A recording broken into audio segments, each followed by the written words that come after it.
في 28 يونيو سنة 1882 الحكومة البريطانية أعلنت رسمياً قرارها باحتلال مصر، ومن غير تفكير الجيش الإنجليزي بدأ يضرب مواقع الجيش المصري في التل الكبير بالإسماعيلية، وكانت دي بداية 74 سنة احتلال بدأ بعد خيانة من الخديوي توفيق وتواطؤ مع السلطان العثماني اللي ساب مصر تتباع على طبق من فضة. الزعيم أحمد عرابي وقف وقال جملته الشهيرة: لقد خلقنا الله أحرارا ولن نورث بعد اليوم. لكن اتغدر بيه واتحكم عليه بالنفي، وسقطت مصر تحت سيطرة الإنجليز، ومن ساعتها بقى الحكم في مصر شكلي، الخديوي مجرد واجهة، لكن القرار الحقيقي كان في إيد المعتمد البريطاني. الاحتلال مش بس كان عسكري، ده كان اقتصادي كمان.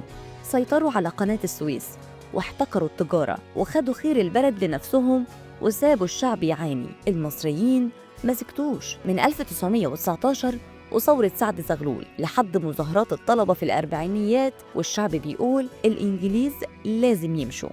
وجه اليوم اللي قلب الموازين، 23 يوليو سنة 1952 قامت الثورة بقيادة الضباط الأحرار جمال عبد الناصر، محمد نجيب، وأنور السادات. بعد الثورة عبد الناصر بدأ يضغط وبدأت مفاوضات مع بريطانيا، لكن الإنجليز كانوا بيماطلوا لحد ما لعب عبد الناصر الورقة الرابحة، المقاومة الشعبية. في سبتمبر 1952 المخابرات المصرية بدأت ترتب لحرب مقاومة منظمة في القنال، وتكون مكتب خاص للمقاومة من رجال شجعان زي سعد عفرة وكمال رفعت وعبد المجيد فريد، واللي حكى قصتهم عبد الفتاح أبو الفضل في كتابه كنت نائباً لرئيس المخابرات. اتشكل الحرس الوطني واتنفذت عمليات فدائية ضد معسكرات الإنجليز، وكان الشعب كله سند للمقاومين. المجهود ده كله وصل لنتيجة.